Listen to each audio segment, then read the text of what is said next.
and like I came crashing through like a bunch of ceiling tiles. Welcome to War Stories, the cybersecurity podcast where we interview real penetration testers about real break-ins and epic hacks. Your host is Zach Davis, experienced physical and cybersecurity tester. In these short episodes, you'll experience the adrenaline rush and hear firsthand what it's like breaking into companies for a living. Enjoy the show.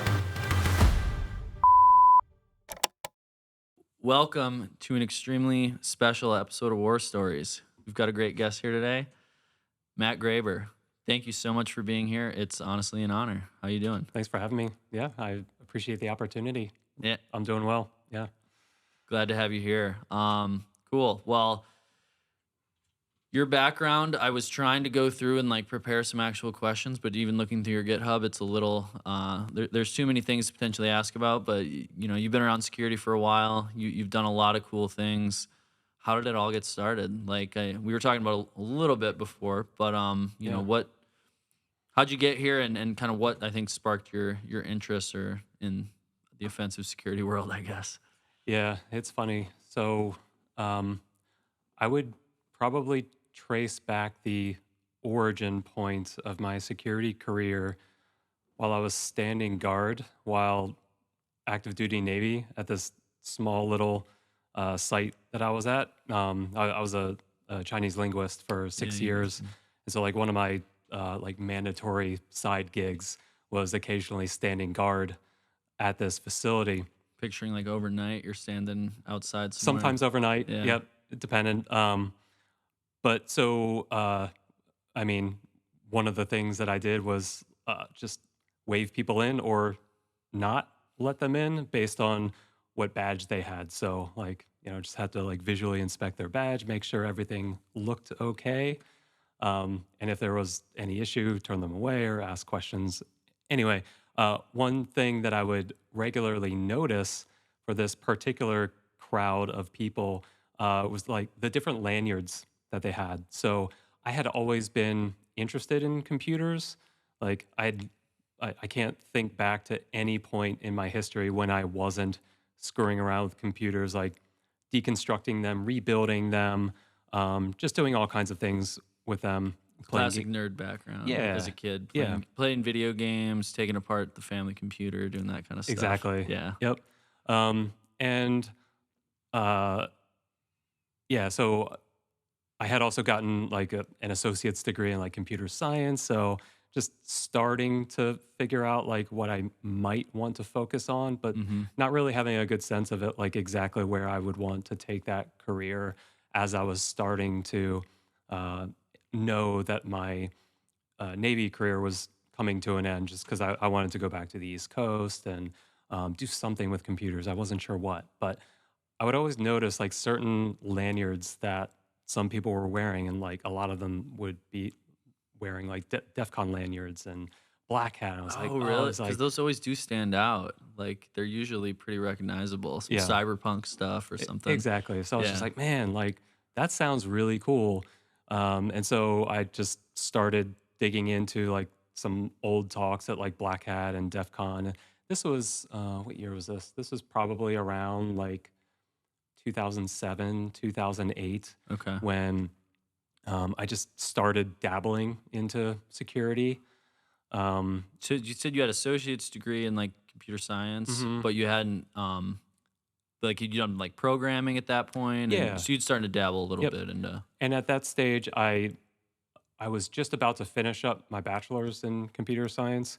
Again, still not quite knowing what to do, but at this point, thinking I'd want to do something security related. And so, like the offensive side of security, from that point forward, was just really enticing to me. How much was that like advertised as an option back then? Because I sort of always think back to like I got my first pen testing job in 2013, Yeah. and I didn't know what pen testing was. I just saw this cool internship that talked about like information security. It turned out it was a pen testing internship, but it's like now people go to college and they build their whole I careers to know, become it's pen wild. testers. But back then, you kind of just stumbled into it. And I would think in 2007 that was even more so. Like, was pen testing an option back then, or Um, in the government space, with the okay, exposure that I had, yeah, it certainly was a very viable option, Okay. with the So proper something clearances you and could work towards, or yeah, yeah. certainly. So I got some initial like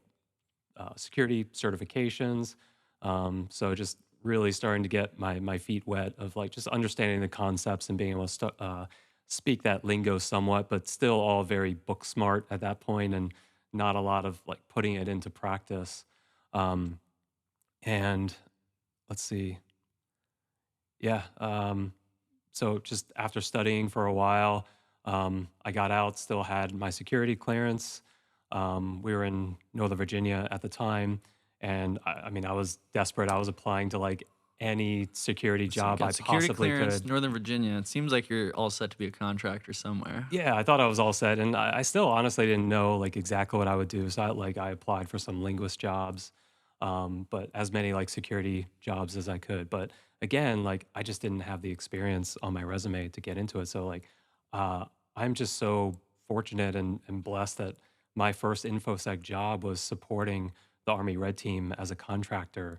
So that's really where I got my feet wet, like actual hands-on keyboard learning every step along the way with Pretty good great, spot to learn. yeah, with like great mentors, like just awesome technical mentors, great friends.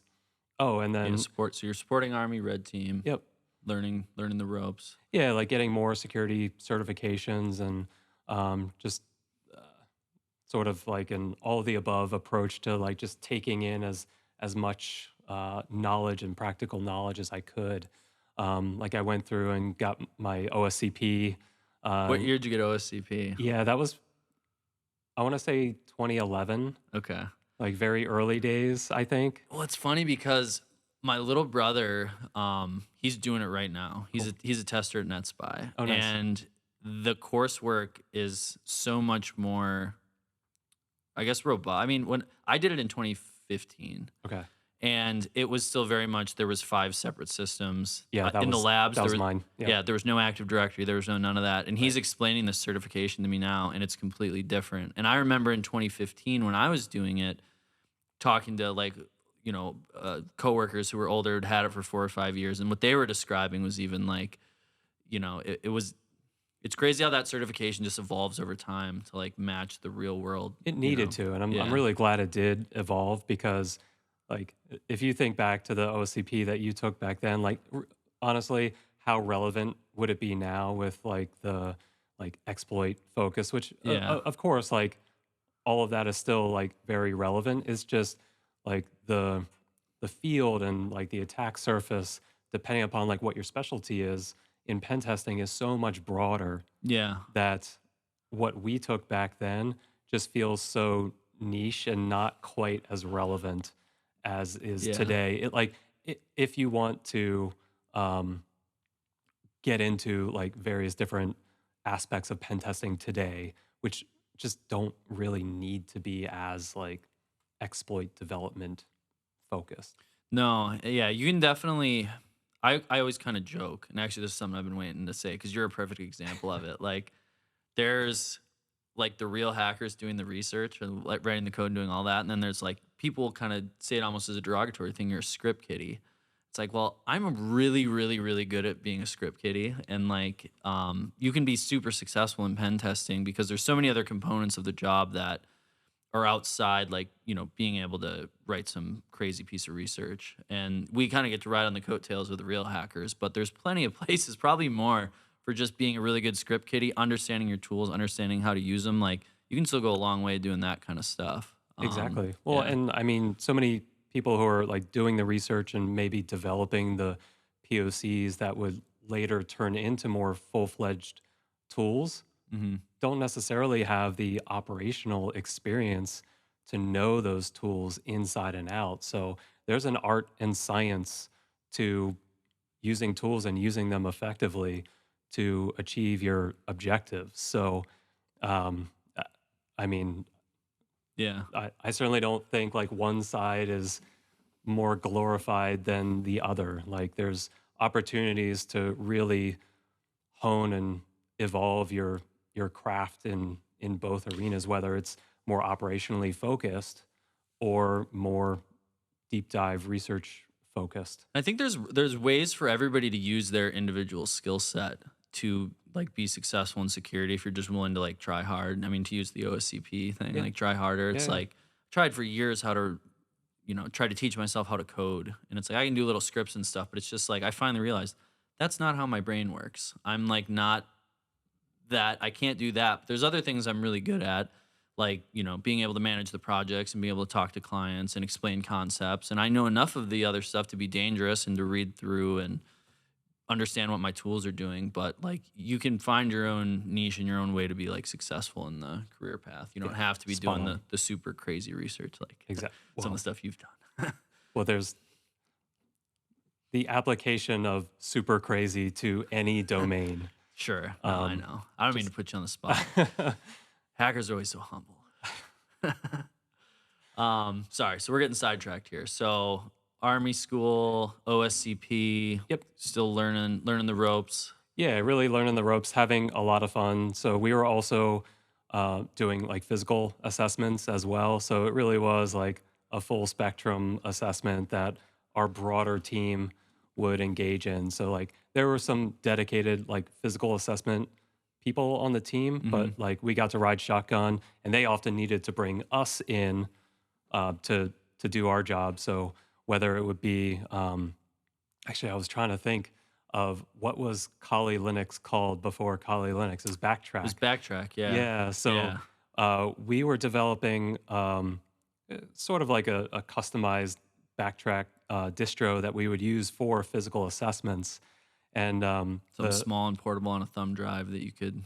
yeah, thumb drive, CD, what have you, whatever situation arose where, yeah, we would just, pull it out of our tool bag. And all that this particular thing did was, the one thing I was really proud of doing was like you can, like for any Linux distro, you can customize the boot screen with like, custom graphics and like pretty crude animations.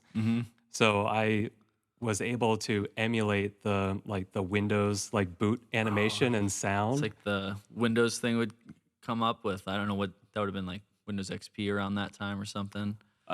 Or Windows 7 maybe. Yeah, like Windows 7. So it's like that little graphic that comes up and the Windows symbol. Exactly. Yeah. So like if there was anyone else around as we were trying to be as like surreptitious as possible, like it wouldn't necessarily look weird when we popped in our USB stick and it just looked like the host OS was actually booting. Like Backtrack was like had a dragon or something. Right, It looks like as hackerish as could Not possibly not be. the image we're trying to project if Yeah. we're going to potentially get caught. So that was just one minor way of blending in. But then ultimately, all it did, well, one of the things like we could just configure it to do would be because we were supporting the physical assessment team, was we would just have it flash very briefly the password hashes, Oh, okay.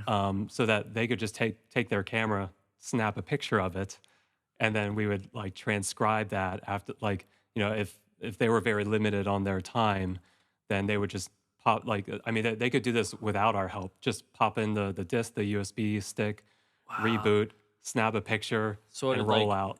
I'm trying to think how that would work. So you'd pop in the USB live boot. Yep. It would mount the hard drive. Yep. Grab the SAM hive and Yes. the system and like pull the hashes out, flash them up there. Yeah, and for then like boot- 5 seconds, or you boot could down. configure the length. Yeah. Oh, that is so cool. Yeah, it was really nice. Yeah, I remember on physicals. Well, this leads me into one of my next things I definitely want to talk to you about. But on physicals, yeah, doing the sticky keys hack Yep. to get administrator command prompt, or else Yep. grabbing the. Yep.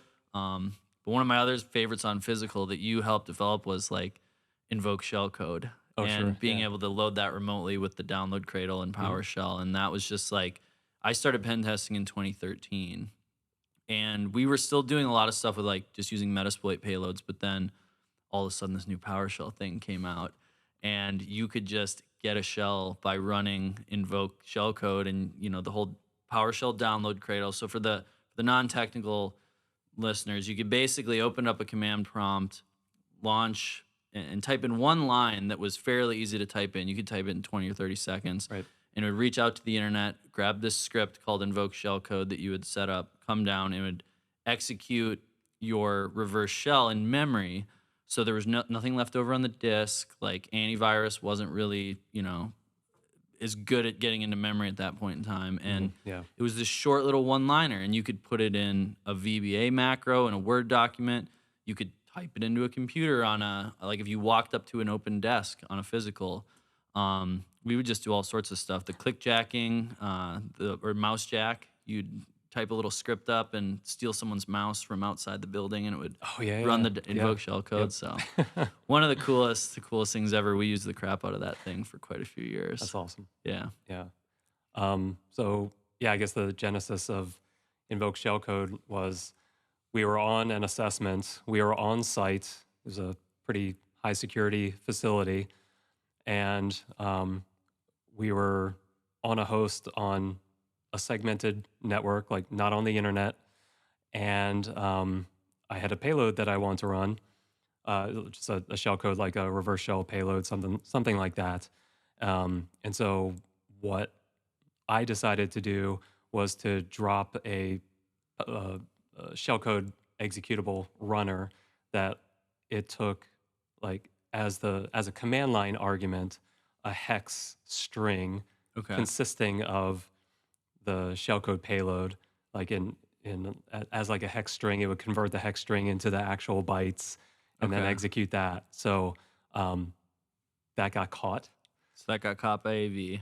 It got caught by AV, and then I want to say within 2 to 5 minutes, there were knocks on the door with It's security really in good arm. port security, or at least network knowledge right Yeah, there. Knocking on the exactly. door, ready to throw you out. Yeah. So it wasn't my shining moment in my security career, but in the long run, it certainly paid its dividends because I was gonna say, that was the forcing function that really encouraged me to start investing in learning PowerShell. So Dave Kennedy and I think I remember his name, Josh Kelly. They gave like the OG like offensive PowerShell talk at DEF CON. I forget what DEF CON it was, like DEF CON 9 or something like that. I can't remember.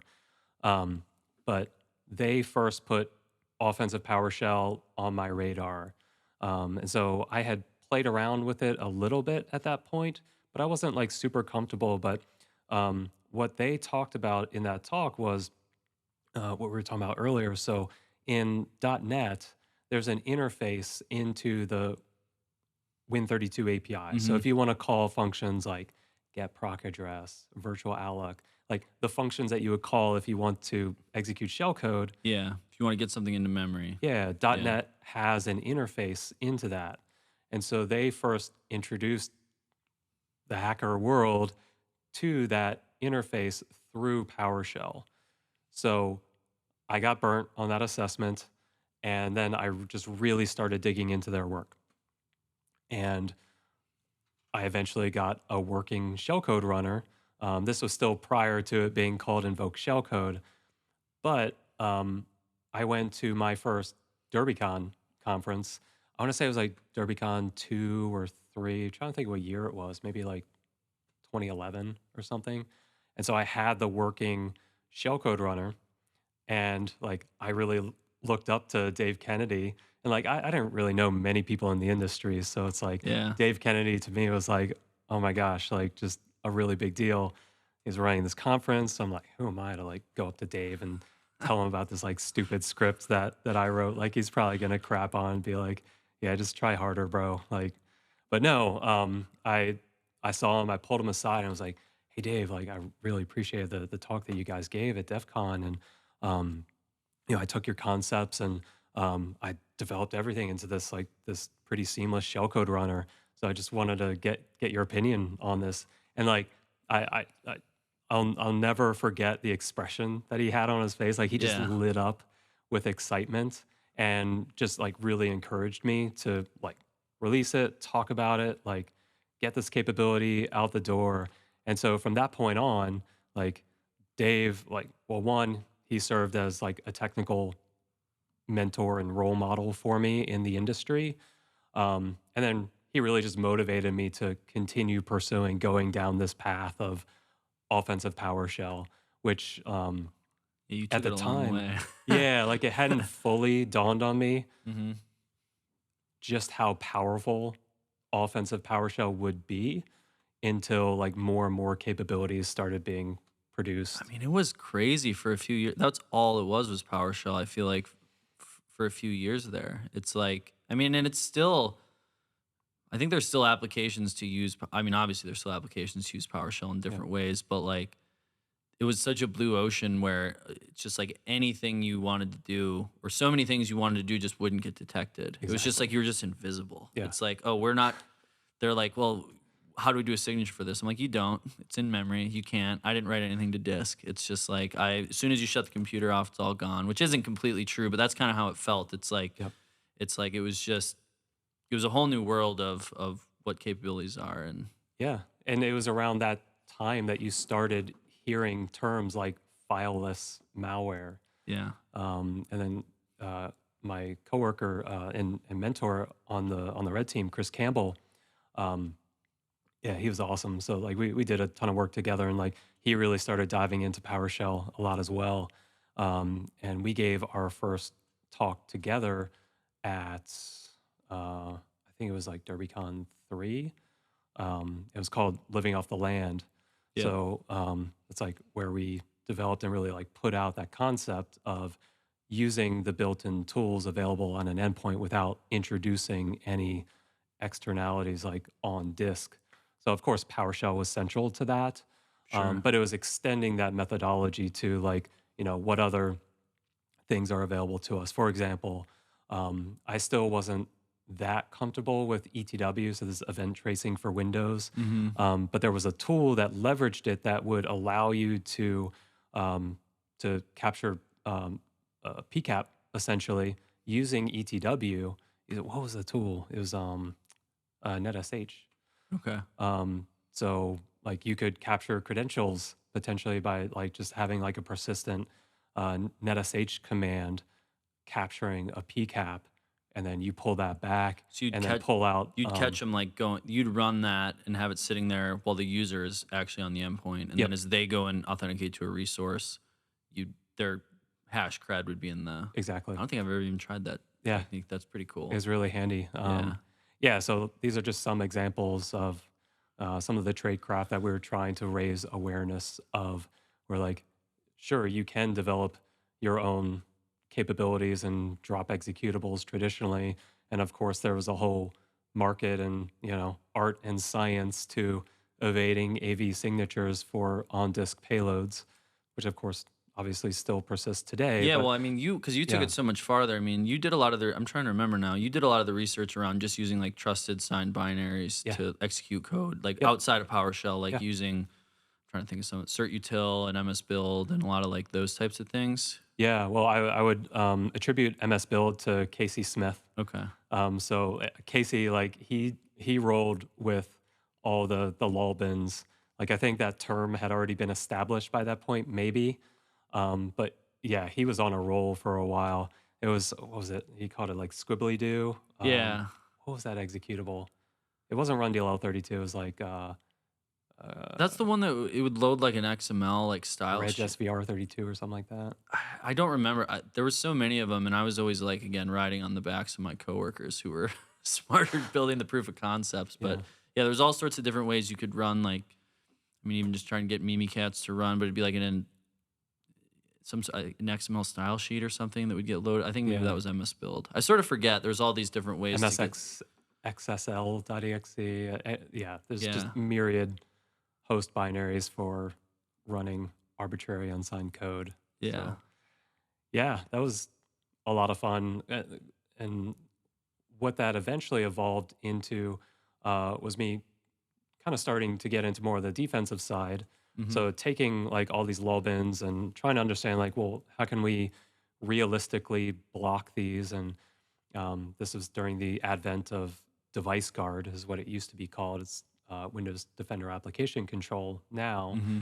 So really learning that and understanding how code signing actually worked um, helped me better understand, like, just to offer practical guidance as to how you could theoretically block some of these LOLBINs in your environment. But at the same time, the more I learned about the implementation of application whitelisting solutions, Defender Application Control being like the most robust one, that also led into all kinds of different like research opportunities. So, like I mentioned, learning about code signing, there was a talk I gave at Blue Hat Israel about spoofing code signing.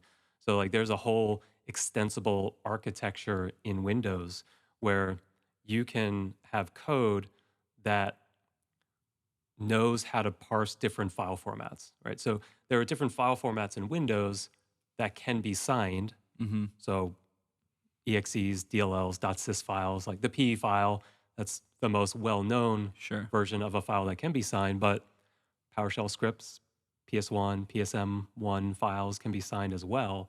Obviously, those signatures are stored in a different format, so they're parsed out differently.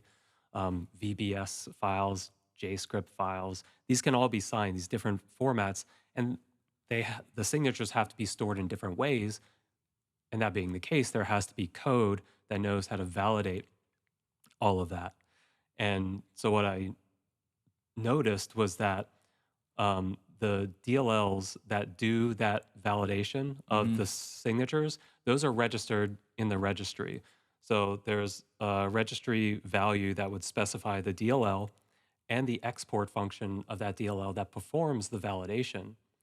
So I was like, oh, interesting. So could I just hijack those registry keys to point it to a DLL that I control that just says, yep, this is good. This is Microsoft signed. So you're actually editing the registry to point to something different at that point, or that's what you're trying to do? Yeah. Okay. So it started I with, sort of remember this research, but I think it was above my Yeah. head when I was trying to read through it. But I remember that a bunch of the code signing stuff that came out. So Yeah. you would change, you'd have a DLL that you've written somewhere, and you were able to change the registry key and point to that one, which Yes. that's always returned you're good to go. yeah. And it wasn't, I mean, I wouldn't call it malicious code that I was dropping because all I was doing was specifying the DLL that I dropped and the export function that it took this specific like set of parameters that like the API requires. But then all that function did in the DLL was basically like the equivalent of thumbs up, like Yeah, it's all good. this is Microsoft signed or this is Google signed, because the majority of code validation in Windows is done in user mode.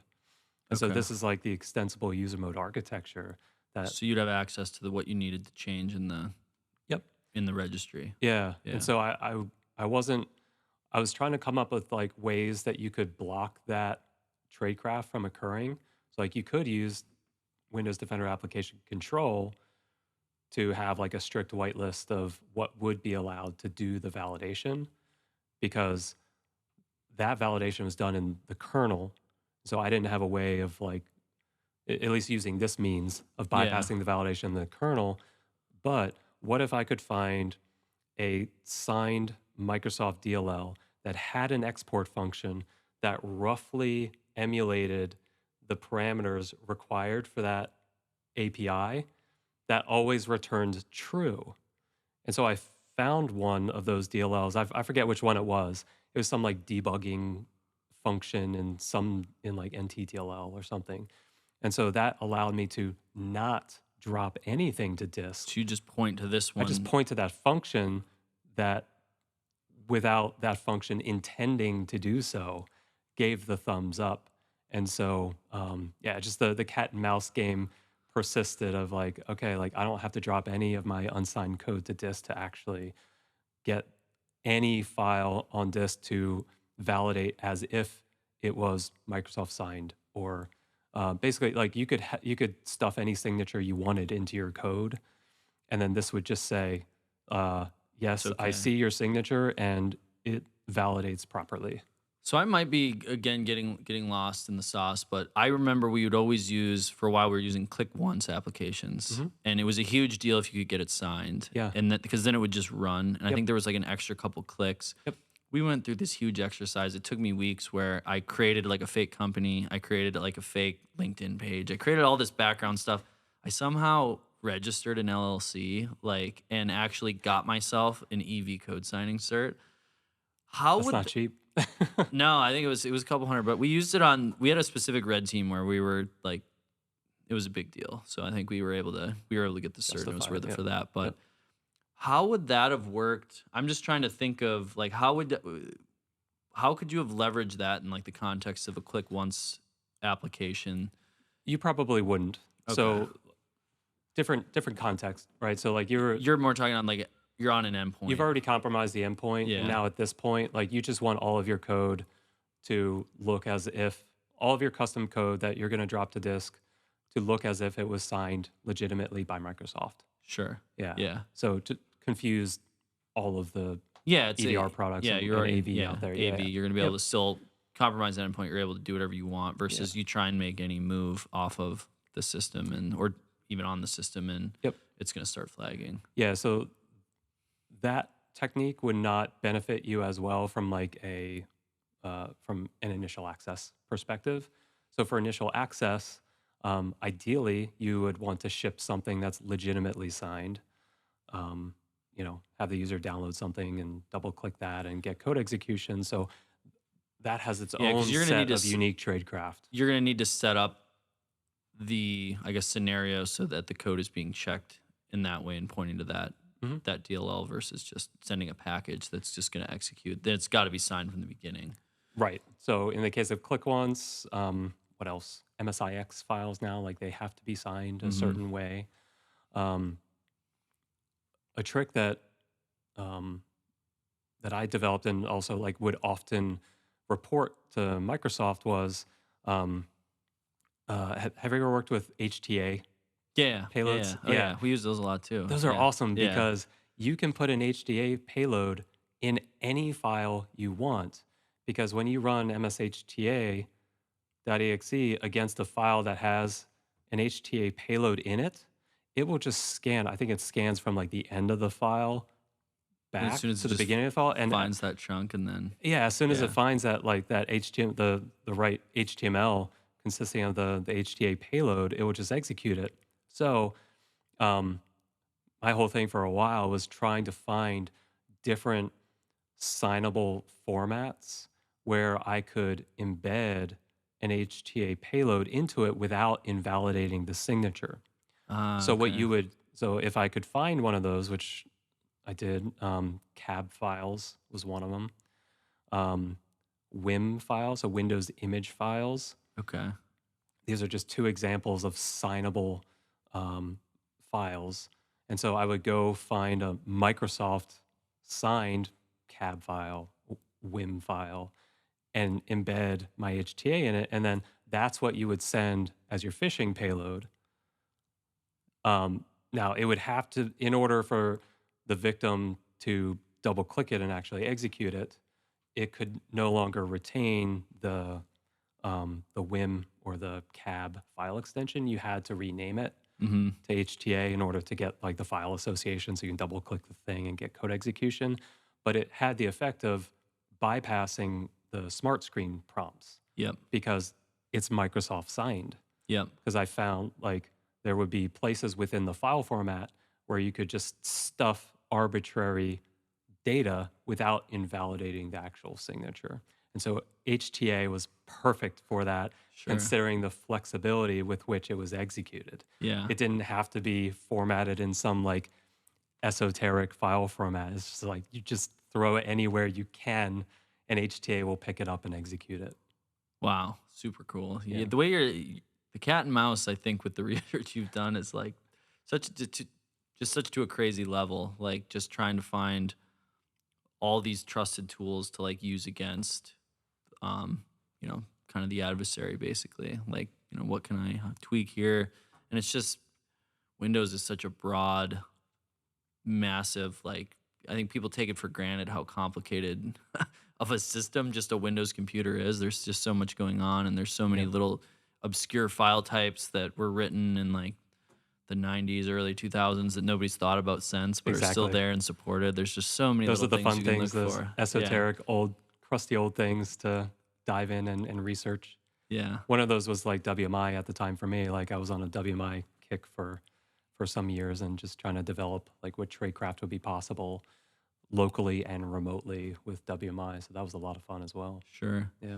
Yeah, well, and a lot of the tools we were still using for pen tests, I mean, it's all these different, you're doing the same thing, but just using different protocols. Like I always just think of, we still use CrackMap sometimes, and you can use WMI or SMB exec or whatever Yep. else. It's like there's all sorts of different ways to achieve the same end, I guess. Yeah, exactly. Yep. So, Yeah. well, so what are you working on these days? Because I know you've shifted a little bit. You were on the in the endpoint world for so long and kind of focused on Windows, but Yeah, lots of we're focus on cloud and Yeah. identity now. Um, yeah, I eventually came to the realization that I had over invested in Windows endpoint Sure. research to my detriment. So I eventually realized, like, okay, I need to just put this aside, at least temporarily. Like 10 years of your life, you were just like poking around at the Windows operating system. Yeah, I I checked a mean, lot hey, of we all boxes with benefit that. for it. Yeah, it was like it was great work, but Yeah, but like, yeah, yeah, I just wanted to and needed to broaden my horizons. And so with the Microsoft focus I'd always had, it seemed natural to start getting into Entra ID and Azure. So I've been digging into that a lot. Our threat research team at Red Canary, we're very focused on cloud and identity tradecraft now as we're building up our capabilities to detect that a lot yeah, better. So yeah, it's been a lot of fun. Well, once I got over that initial learning curve of like just having no idea, like just so many new concepts, all this new terminology that didn't always have like an intuitive correspondence to something that I knew well in the endpoint space. yeah, But once I got over that, then it's like, man, there's just myriad tradecraft opportunities that I'm just beginning to understand exist purely in the cloud space, which like, and I'm also really beginning to see it's like a lot of the methodology that a researcher like a red teamer might apply to doing reconnaissance on a network or on an endpoint is that there's a lot of similarities to how you would um, apply like a similar methodology to the cloud and to identity providers. And so like once that clicked in my mind that like this really isn't that much different. It's just instead of executing like um, Python code or assembly language opcodes, it's just in the cloud, everything is an API. yeah. So yeah. Yeah, it's been a challenge, because like I said, I've been doing the pen testing thing for over 10 years now, and the focus is so much on Active Directory. And I think for a few years there, when you got a client who was kind of one of the early adopters that were moving towards using Azure AD as an identity provider, you're kind of like, well, what do you do? You sort of feel like a fish out of water. But Yep. when you start looking into it, and there's a lot of people who've done really amazing research. I always like calling out Graph Runner, Microburst. Like those are some of the tools that I know they're a little bit older now. Like some of that research is a few years old, but they still work really well. And Yeah. the industry hasn't caught up to like the power of some of those tools. Yep. And just like PowerSploit and some of the things you and Will and the other Varus guys did. That was Varus Group when you did like a lot of the PowerSploit stuff, right? Most of it Most was, of it. yep. Yeah. Mhm. Just that wealth of information you could all of a sudden get out of Active Directory. There is, I think, a lot of similar themes with Azure Active Directory. It's just a different set of tools, and Yeah. the escalation paths are a little bit different. You're kind of looking for different things, but at the end of the day, there's still credentials sitting out there if you know like where to look and what services could potentially have them. And there's probably a wealth of tradecraft yet to be discovered. When you're talking about cloud environments, and Yep. I'm still trying to understand all the different identities and roles and the way subscriptions and the permissions there work versus over a specific it's just We all are. it's a whole new it's a whole new convoluted world that I It think is. people are going to have to adapt to. Yes, and I totally agree. Both I the mean, defenders and the attackers. exactly. Yeah. Yeah. So much is moving there, and yeah, just it largely won't suffice. Like if you want to try to be a generalist of any sort in the industry, I think you have to have some endpoint and some cloud and identity Yeah. expertise. Yeah, Yeah. definitely. Yeah. Well, I think we've covered a lot of ground as far as your background, and we've talked about quite a few tools. If you had to pick one tool out of everything that's your favorite, do you have something? Or I know we've covered a lot of the cool ones you've developed, but Um,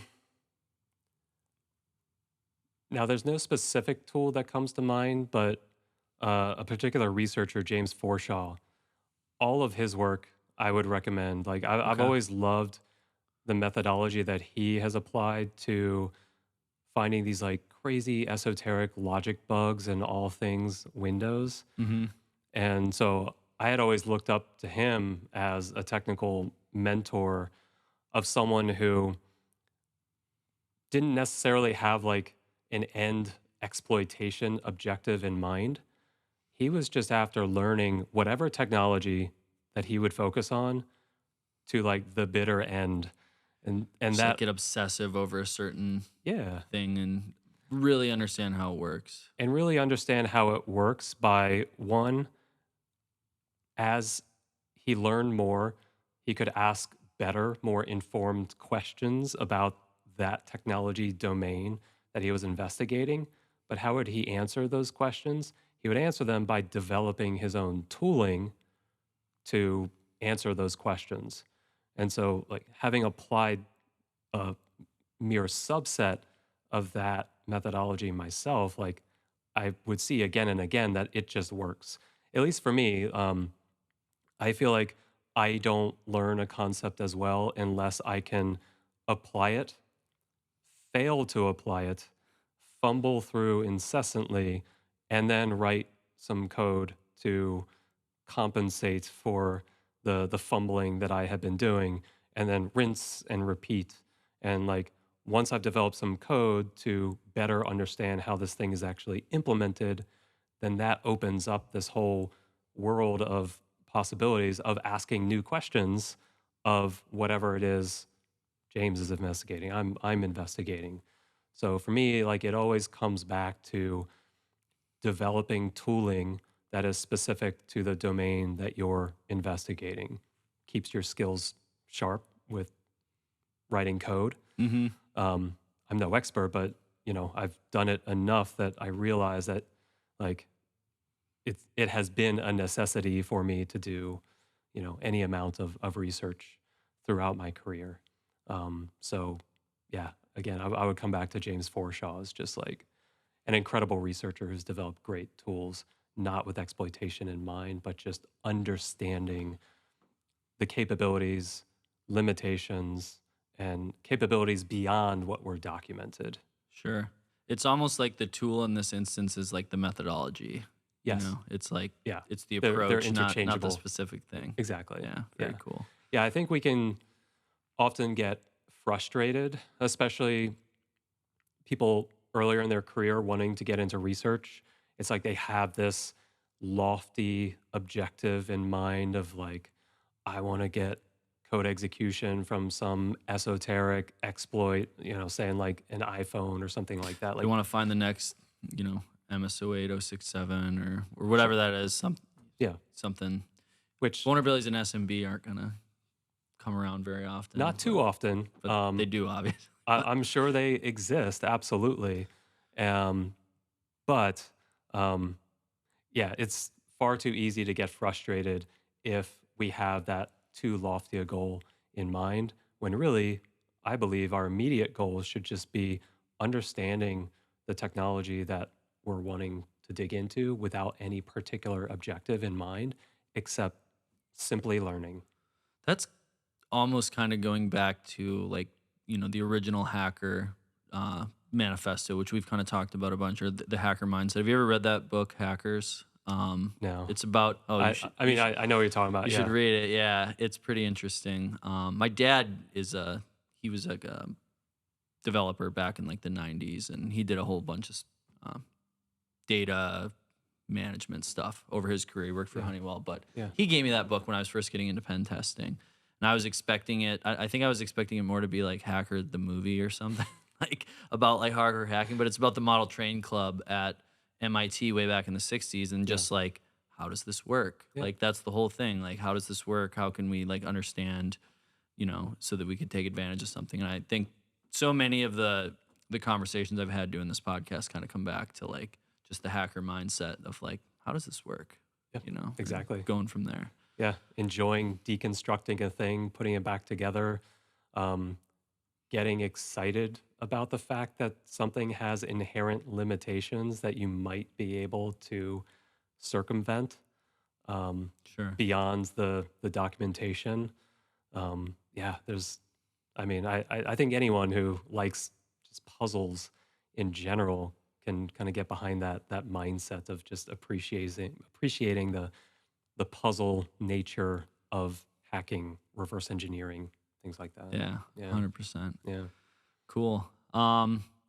Well, we've again touched on a bunch of different stories, but do you have a particular war story in mind that you wanted to share with us before we finish up? Sure. Yeah, thinking way back to my time supporting the Army Red Team, we were at this one facility. We were on site, and we were going in with the like physical assessment crew. They were really good at lockpicking, obviously. We weren't as good. I was always terrible at that. I remember there was this one building we were trying to get into, and there was like a storage shed on the side, and it had a 7-pin lock, Okay. and this guy got through it in like a minute. It was Yeah, like, I've never been able to pick locks either. We have Matt Barnett, he's sitting in here. He's really good at the physical stuff. nice. I always ride on his coattails with that. But Yeah, yeah, it's always fun. I just never got too deep into it, and yeah. just like at the time relied on that team. Like that was So that their was all thing they did. They were purely focused on the physical stuff for the most part. They weren't for the as most part. okay. Yeah, Very I mean cool. they had some technical knowledge, and like we would support we would support each other Yeah. ultimately. But anyway, so we were following them behind. They got us into this storage shed, and once we got in, I mean we didn't really know what we were getting into, but we saw like there was a false ceiling, and so we took out the ceiling tile, poked our heads up in there, Up and over. up and over. Old up and over. Yep. Yeah, only the up part was fine, but for me the down part Oh was no. a little catastrophic. Okay. I guess like I must have like slipped on the rope coming down, and like I came crashing through like a bunch of ceiling tiles, and it wasn't so much the impact, like it wasn't that far of a drop for me. It was all of the debris and like chunks of ceiling tile that fell into my eye. Oh no. And you're trying to like be quiet on an op and like not leave a trace and All you that was just gone. Yeah, yeah. I mean, fortunately, no one was around. Like we were able to achieve the objective and get access and whatnot. But it was just, I mean, no one on the team ever let me live that down because, like, we were like struggling to like find water in that building to like just run it through my Wash your eye. eye out. Yeah, Oh it man. was. Yeah, I like. Yeah, the pain was real, but more so than the pain, the humor will always persist. Oh, that's So, fantastic. Like I don't know why I'm thinking of this, but there was an old I don't remember if it was from one of the Jackass movies or like Bam Margera made CKY those videos, but they did some skit where they dropped through the ceiling of an office and they uh-huh. pretended to be burglars and they just like start yelling at each other like and they're both all hurt like limping like get the money like trying to put fake diamonds or something they're trying to put it back in the bag and like get out of there but they just like crash through the ceiling. That's what I'm picturing is you just like falling through into a heap of dust. uh, not that far off from Yeah. that. Yep. Yeah, Yeah. good stuff. Yeah. But yeah, I mean, lots of great assessments like that. That was definitely the funniest by far. Yeah, lots of close calls that we had, like with law enforcement and whatnot, and other ops. But yeah, lots of fun memories to look back to. It's been a while since I've done any of that stuff, though. It's a young man's game. That's right. Yeah, Yeah. I don't do much of it anymore. I'm either. not We've quite got- as physically agile as I would have been back then. Yeah, it gives me a panic attack. It's like I always love doing physicals once they're over. Yeah. I just can't. The days leading up to them, I just get more and more nervous, and I'm just like, I'm a terrible liar. yeah, it's hard doing it in someone's face, and Yep. it's awkward. When I first company I worked at, we were based out of the Midwest, and we worked with a lot of little banks and credit unions, and even like doing the social engineering phone calls.